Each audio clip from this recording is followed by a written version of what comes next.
Hi there, this is Political Dharma with Alan Zundell, and in this episode I am revisiting the question, is there any way that Robert F. Kennedy Jr. could win the presidency in a contingent election this year?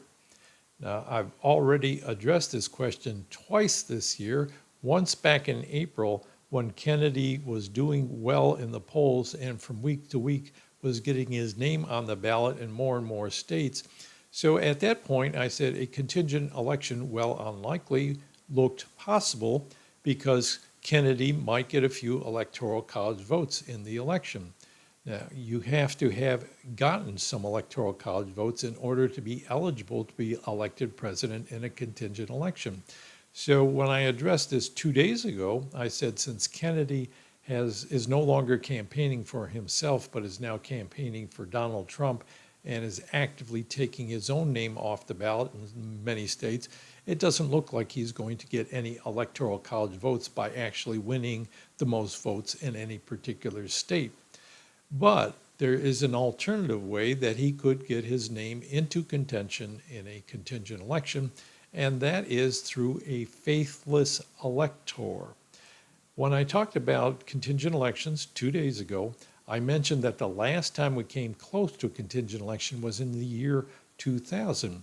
Now remember, a contingent election means that no candidate gets a majority of Electoral College votes.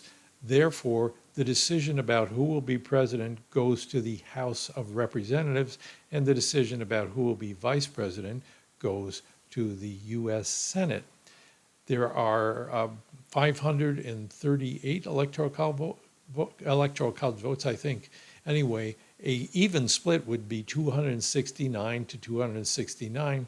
You need at least 270 to break that tie and get a majority in the Electoral College. So going back to the year 2000, which was, as I said, the last time we even came close to having a contingent election, Republican George W. Bush got 271 Electoral College votes. That is just two above the 269, which would have made a contingent election.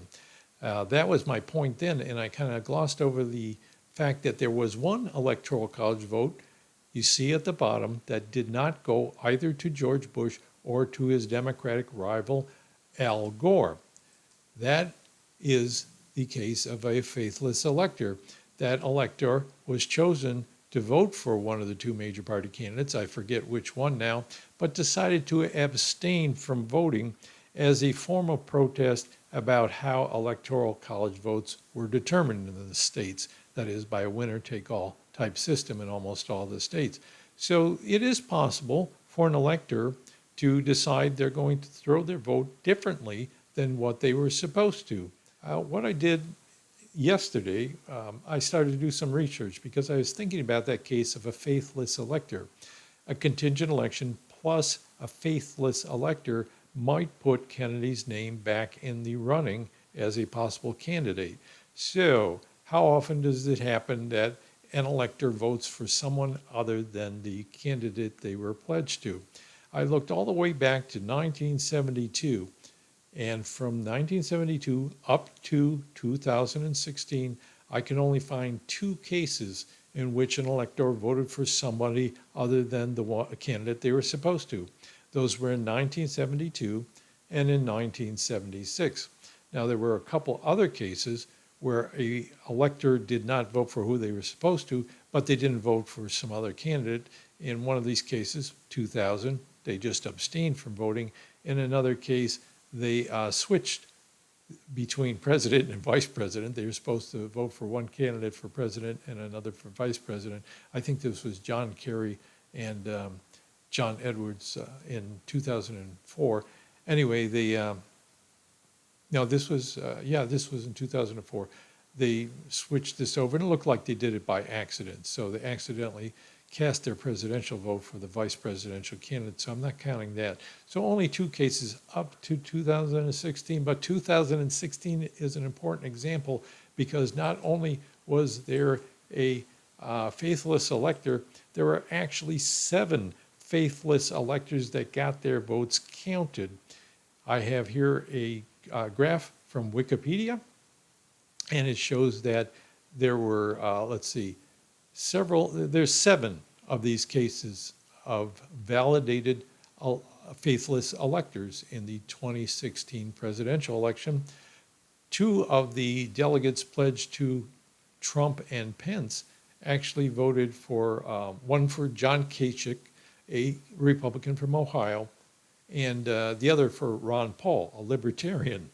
And in the case of Clinton and her running mate Kaine, one of them voted for Bernie Sanders, and 3 of them voted for Colin Powell, the former general who was in the in the Bush administration. He was Secretary of State or Defense, I forget which now.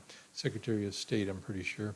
And another Clinton elector voted for Faith Spotted Eagle of South Dakota, who I don't know anything about, said she was an activist. And you can see the pictures of these different candidates who actually received Electoral College votes in 2016. Now, there were also 3 other electors who tried to vote for somebody else, but they were blocked by state laws. In 2 of the cases, the state replaced the elector when they found out they were voting for a different candidate. And in the other case, I forget what happened. They changed their mind. In the other one, they changed their mind and voted for the one they were supposed to. So we actually saw a lot of faithless electors in 2016, and it could still happen. Now, after that, of course, a lot of states started revising their laws to try to make this less likely to happen, since there were so many of them back then. But let's see. There's now 38 state laws that require an elector to vote for the candidate they're pledged to, but those states don't have any enforcement mechanism, which means that the elector could do it and get away with it, just break the law, and there's no punishment for them or no way to rectify that. 14 states have systems where if an elector doesn't vote for the one they're supposed to, they will void that elector's vote and replace the elector with an alternative who's going to vote the right way. And then there are 3 states that impose a penalty on a faithless elector, but still count their vote the way they cast it. And so out of those, let's see, that's 38 plus 14 gives us, I guess that includes some of them. Anyway, some are double counted, but there's a lot of room there still for a faithless elector, at least one. Maybe not a lot like in 2016, but at least one. So let's go back to the idea of a contingent election and what might happen this year. So a contingent election is when no candidate wins a majority in the Electoral College. And how might that happen in this particular election year? Here I have a map from 27D to win, that is 270 votes needed to win in the Electoral College. So 270 to win is the website this is from. You see on the map that if you count the likely Democratic voting states, those add up to 226 electors in the Electoral College. And in the Republican-leaning states that are shaded red, some form of red, there are 219 electoral votes for the Republican candidate, Donald Trump. But in 7 states, Nevada, Arizona, Wisconsin, Michigan, Pennsylvania, North Carolina, and Georgia, they are too close to call. It's in recent elections, they've been a candidate won by a very close margin, and in public opinion polls now, it's also very close between Harris and Trump. So it's hard to tell which way those are going to go. And 270 to win actually looked at all the possible combinations if those swing states had each gone one way or another. And what they found is there's 20 combinations of voting in those swing states that would give enough electoral votes to the Democrat for the Democrat to win, and 21 combinations which would result in the Republican winning, but 3 which would result in a tie. So altogether, that is 44 possible combinations of voting patterns in the swing states, and 3 of them would result in a tie. 3, let's see, 3 divided by 44 total gives us about 7% chance, if I'm doing my math right, of a tie in the Electoral College this year. So what happens if there is a tie in the Electoral College? Well, as I said, according to the Constitution, the vote then goes to the House of Representatives, and this is according to the 12th Amendment. It's according to Article 2 about the President, Section 1 about the election of the President in the U.S. Constitution as amended by the 12th Amendment back in the late 1800s. Let's take a look at the 12th Amendment and what it has to say. The highlighted part there.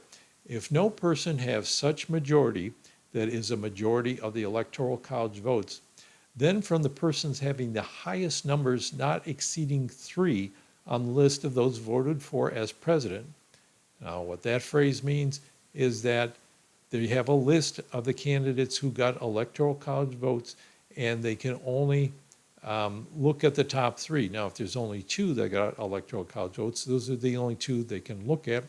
The House of Representatives shall choose immediately by ballot the president. Now, that immediately is not so immediate, it turns out.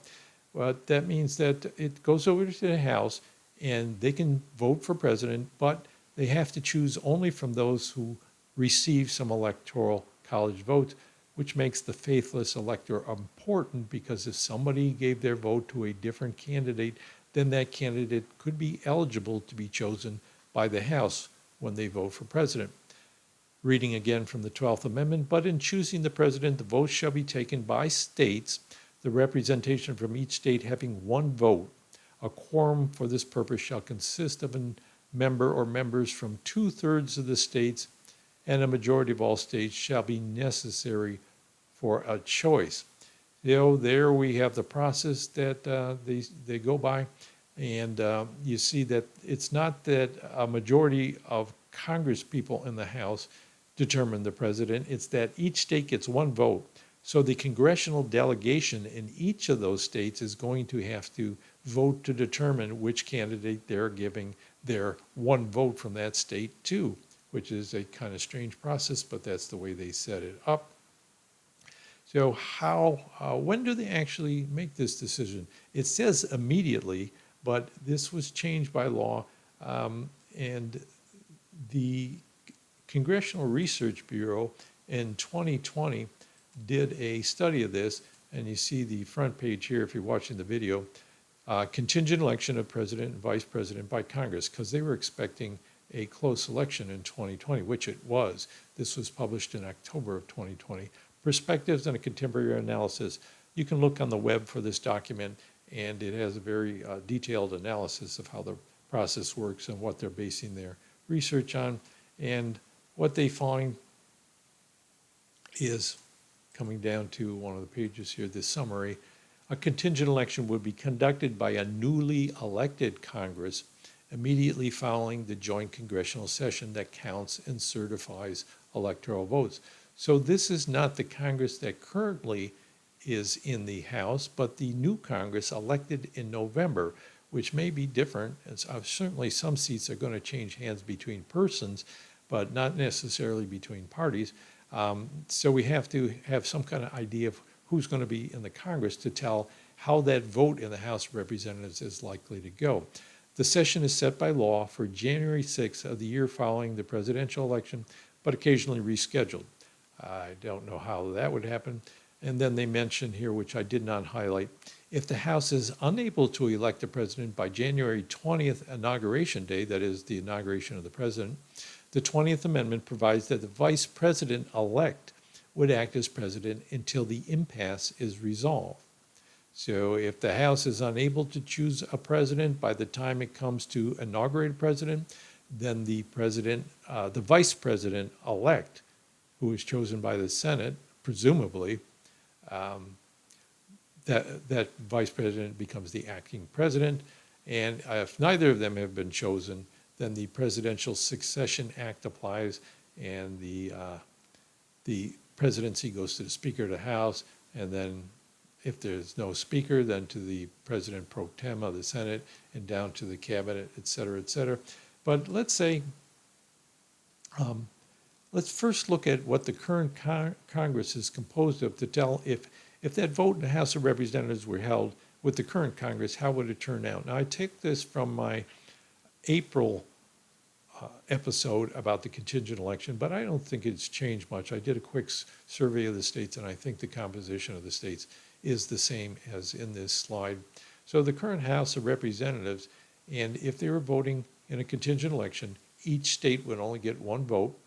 There are 26 states with a Republican majority, so you assume they would all vote together as a block for that state to give its one vote to the Republican candidate, and 22 states with a Democratic majority, and then 2 states, Minnesota and North Carolina, that have an equal number of Democrats and Republicans, and you can expect they'd probably be unable to determine how they're going to vote, and so it would be up to the other states to do that. In the Senate, which gets to vote for the vice president in a contingent election, there are 49 Republican senators and 48 Democratic senators, so neither has a majority in the Senate, which would be necessary to choose the vice president, and 3 independents. Now, Bernie Sanders would be more than likely, I think, to vote for the Democratic candidate since he's out there campaigning for the Democratic candidate. Angus King is another independent and usually votes with the Democrats. And Kyrsten Sinema of Arizona, she was a Democrat. She became an independent because she was under a lot of pressure for voting against the Democrats in a lot of situations. And it looks like she's going to be replaced in this election year. If she's replaced by a Democrat, then possibly the Democrats could have a majority to vote for the vice president. So it looks close either way. You could have a House of Representatives that has a very closely divided between the parties, but a slight edge for the Republicans, and a Senate that it's hard to tell right now, but it could have an edge for the Democrats, or it could be 50-50 and unable to vote, in which case I'm not sure what would happen, and I'm not sure if anyone else knows either. I didn't look through that congressional research to tell how it would go. So what is likely to happen in this election? Is the composition of the parties in the various states likely to change? What I found when I looked at this back in April and looked at the possibilities, I don't think there's many states that are currently have a Republican majority in the House and would then move over to the Democrats. As I looked, most of them have a very high number of Republicans and are very red states, so they're not likely to go swing Democrat for any reason. Now, there are a number of states that could swing from Democrat to Republican because all it would take is a switch of one vote. There are 4 of those. In Alaska, they currently have a Democratic congressperson in the House. They only have 1 representative, so that becomes a Republican. Presumably, they would vote for the Republican candidate. Michigan, it would take just 1 seat, changing parties to switch from a Republican to a Democratic majority, from a Democratic to Republican majority. Same thing in Virginia and Pennsylvania. Would take just a switch of 1 seat for the Democrats to move over to a Republican majority. States apt to switch from equal numbers. There's Minnesota and North Carolina. One of their seats could go either to Republican or Democrat and break that tie there, so we don't know which way they might go. And states apt to switch from a Republican to an equal number of votes, which would mean that the Republicans would lose their overall majority of 26 states out of the 50 states. Kansas is the only one that looked like there might be a possibility, but I'm told it's very unlikely. They're going to elect a Republican to replace a Democrat, so I don't think that's going to happen. Now, when I said in this slide apt to switch, I just meant it's a possibility. I didn't mean it's likely to happen. I think it's very unlikely that there's going to be many changes from one party to another, but it's hard to tell right now. So as it looks, it's very close in the House. And say you were an elector and you know how the votes came out in the vote for presidency in November, and they're already, some states are starting to vote already this coming Friday, and all the states will have half to completed their process by Tuesday, November 5th. So in the next 6 weeks or so, the voting is going to be ongoing. And then after that, they'll be counting votes. There may be some, uncertainty for maybe a week or so as to which way the state's going. And there could be a lot of contention like there was in 2020 with people claiming that the votes were counted wrongly or there was fraud or something, especially if the votes are close in a particular state. But at some point, the electors who were chosen are going to have an idea that they're going to be voting, and they're going to have an idea of how the Electoral College vote will turn out. Now, if it looks like there's going to be a contingent election, there will be several things going through their mind, which would be that not only is there going to be the possibility of various protests about how the election turns out if it's a close race, which it looks like it's going to be. Go back to 2020 there were protests, there were threats against election officials, threats against Congress people, threats against the vice president, and violence that actually happened. Several people died on January 6th because of all the divisiveness, or as some people say, divisiveness, over that close election.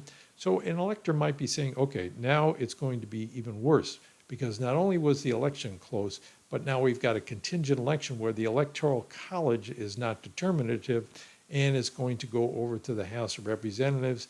And we see now maybe there will be a vote. Maybe the vote will turn out that it's a clear Democratic majority in the House or in the Senate. So there's little likelihood that that it's going to be that contentious. But in any case, there will be some contention.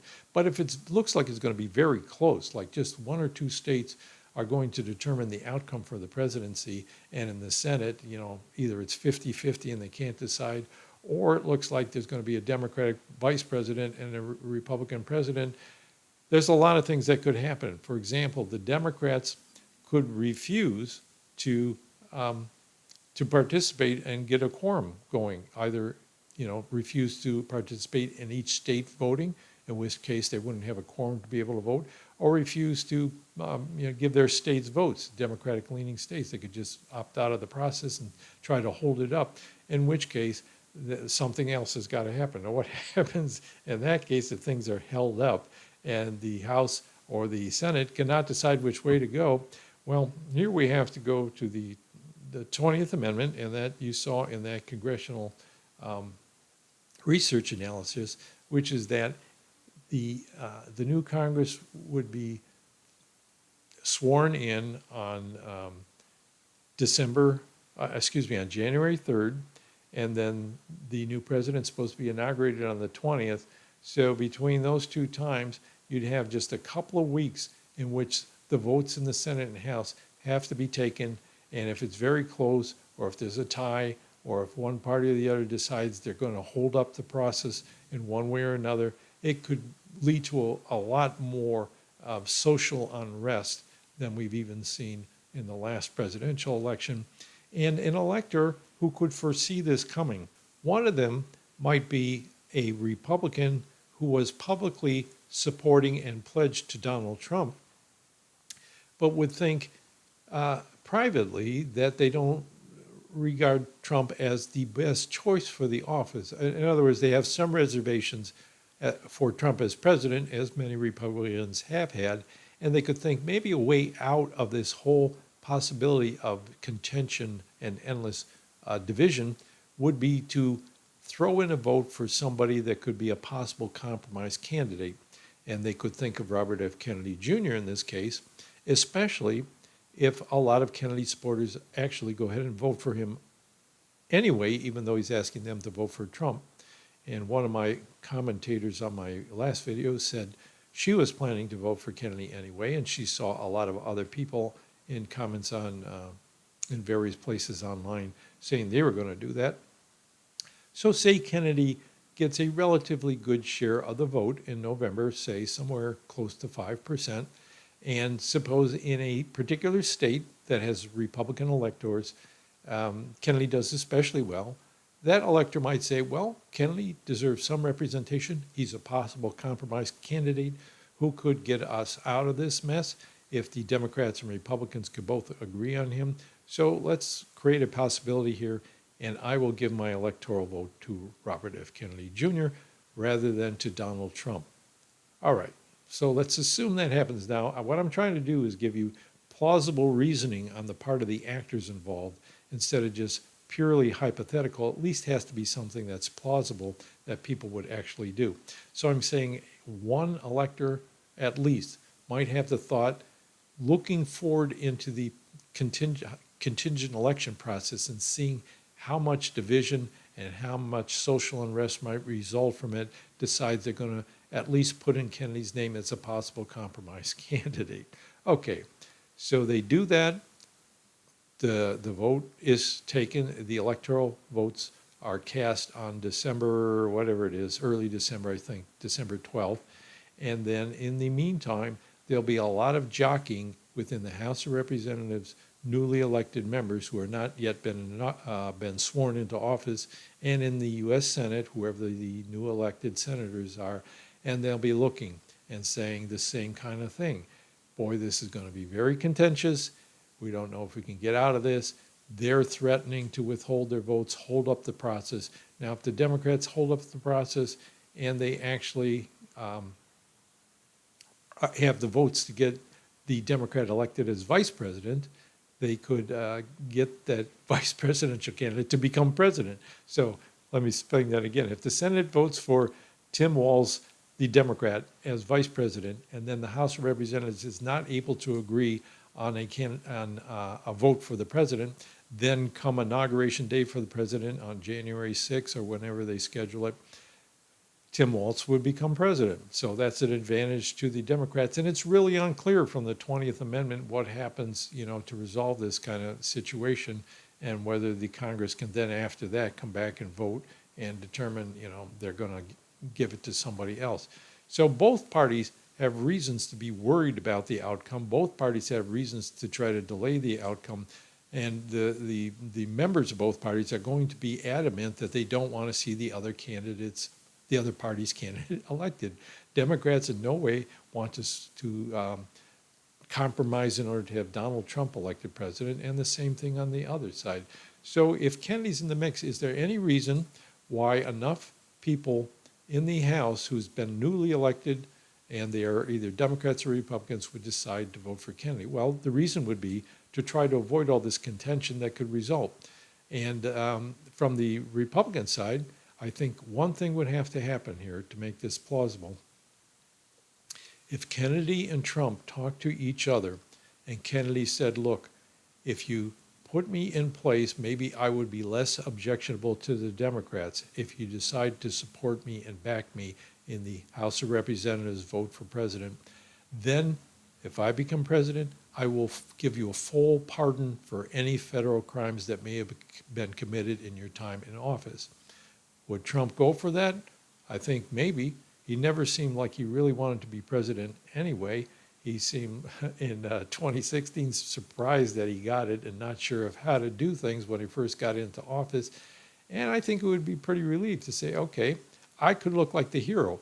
I don't have to take on the presidency.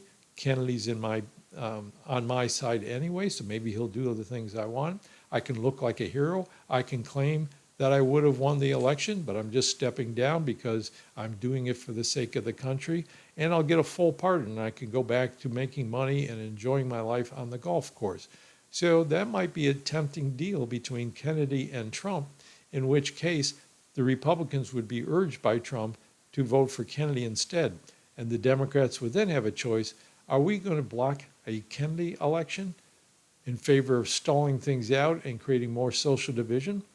Maybe Kennedy would be more acceptable to them than Trump.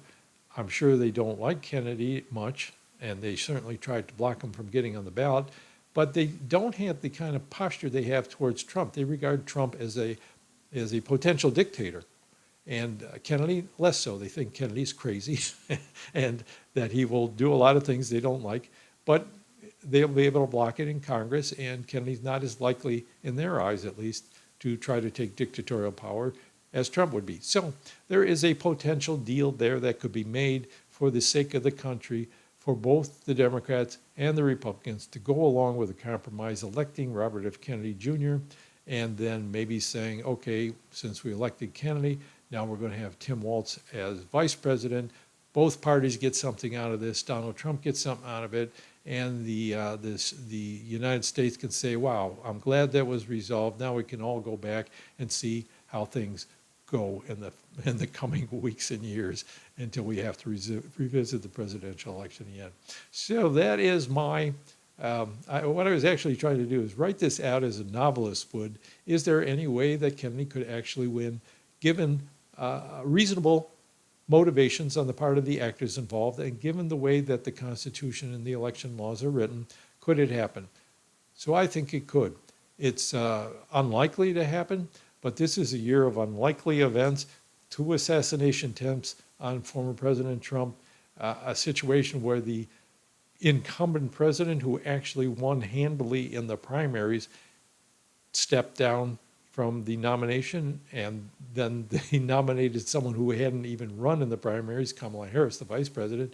Not only that, but you had Kennedy, who started out running in the Democratic primary, turned to being an independent, and then decided to go over to support Trump. All those things were unlikely, but they happened, so maybe something like this could happen as well. Would take a contingent election. It would take a faithless elector, putting Kennedy's name into the mix, and would take all the parties seeing this as a possible way out and healthy for the United States overall. None of those things can be counted on, but boy, this has been an interesting year, and who knows?